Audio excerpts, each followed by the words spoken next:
the 200 fly. This is Michael Phelps's race. He has owned this. He's won the last 2 Olympic gold medals in this. He's won the last 2 world championships at this distance. And this is a neat experience for the great swim fans who come from this area in Charlotte, both North and South Carolina. They get a chance here to kind of slap hands with Michael Phelps as he walks the deck.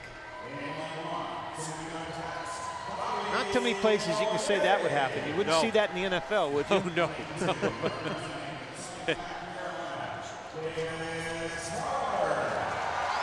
Some good American swimmers, and actually one very notable international swimmer in this field. Davis Tarwater in lane 2, Bobby Bollier, veteran from Stanford in lane 1.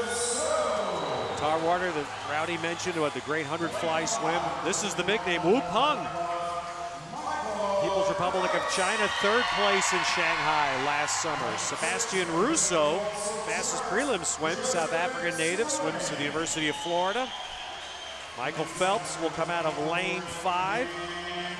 Fastest U.S. time this year, 1:55.32. He did that in Columbus in early March. How about this throw for Joseph Schooling, a 16-year-old from Florida, lane 6. Daniel Madwed, veteran swimmer from Michigan, world championship swimmer for the United States, and then Stephen Schmuel, 19-year-old from Indiana University in lane 8. I'm going to miss that slap. We're going to miss a lot of things about Michael Phelps, and in this farewell tour, there's so many little nuances and energies that you feel when he walks in. I mean, all of a sudden, everybody stood up in front of us, Ted. I mean, you could just feel the electricity in the audience. Everybody, and I was just talking to a reporter a little while ago, and I told her, I think half the people here are here to see Michael Phelps. All right, here's my question quickly while we did the first 100 here. You think where does he stand in the 400 IM? 6 weeks since I asked you that question. Yeah, and I don't think things have changed as far as where he's going to be at. I know that he would love not to swim it, but I know that it might be forced on him. I can see him definitely swimming it at trials, and if he does well, he'll swim it in London. If not, he'll say, no, I'm not going to swim it. He did that back in '04 in the 200 back when he made the team and decided not to swim that event.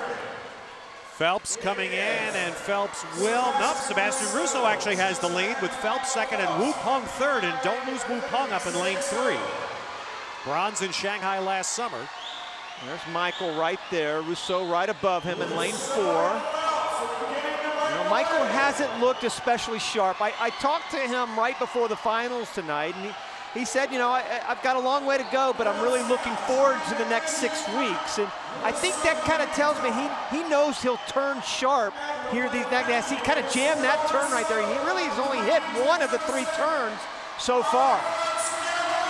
So Russo has the lead in lane 4. He's the man between Phelps below him and Wu Peng above him. Now, Michael's starting to stretch it out just a little bit. You can see everybody else starting to go up and down. Michael traveling forward. So watch Wu Peng, though. Yes, Wu Peng has a slight lead on Phelps. Can Michael pull off his magic at the wall? Let's see. It will be Wu Peng to win it. Wu Peng wins it by 18 100ths. Phelps second, Russo third. And Phelps does come in at 1:56.87, but Wu Peng had enough in those last 20 or 25 meters, Rowdy. Yeah, he certainly did. And once again, Michael will develop that sharpness that he needs over the next 6 weeks. He's going to Colorado Springs until the Olympic trials. He's heading out to altitude to train there, so I think that will come. And Ted, to tell you the truth, I don't think this is a bad thing, him losing this race right now. I think this just motivates him. Michael, once again, hates to lose more than he likes to win. So when he gets to this point, even in a meet like this, at the 100 turn, you can see he looked pretty good on that turn. It was his first and third turn that he kind of jammed. Here's the third turn right there that he jammed right there, and it just didn't look good. And then when you jam that turn like that, Ted, it's hard to develop momentum coming off the wall. And that's where you go the fastest, and that's where Michael goes the fastest. And Wu Peng took advantage of that because he nailed all of his turns.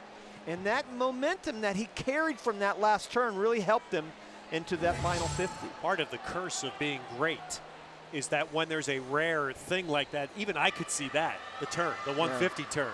But you don't ever see that. It's a good thing that it happened here, though. All right, Michael Phelps is with us. Michael, you know, this is a question. Rowdy's been bouncing this with me so far tonight. Is it difficult to know exactly where you are and what you need to do the next 6 weeks? I don't know. You know, I think it's, you know, the time is coming up fast, but, you know, it's good to be able to get some races like this under your belt and, you know, kind of see what you need to work on over the next couple weeks and try to perfect going into trials. I talked to you earlier, Michael, about the fact that you're heading out to altitude. Is that something that's good? I know it's tough because there's not a lot of things to do out there, but I think it'll really help your mindset, won't it?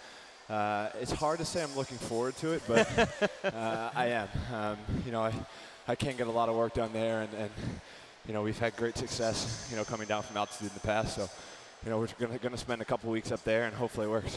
What does this road down memory lane mean to you right now, and heading into these last couple of months? It's kind of weird. This is my last Grand Prix swim ever, so you know, it was okay. Would have liked to be a little faster, but you know, there have been a lot of great memories, not only you know, throughout the country, but also here in Charlotte. So, you know, I'd like to thank obviously all the fans out here who come out and support us. You know, it wouldn't be possible with them, or without them, excuse me. Well, it couldn't be possible without you, too, my friend. Great job. Thanks, Rowdy. Thank you, Michael. Michael Phelps placing second in the 200 fly. That is his one race of this night, only swimming in 2 events at this Grand Prix in Charlotte. And as you could hear a little bit of emotion, the last Grand Prix swim of his career. And it's won by Wu Peng.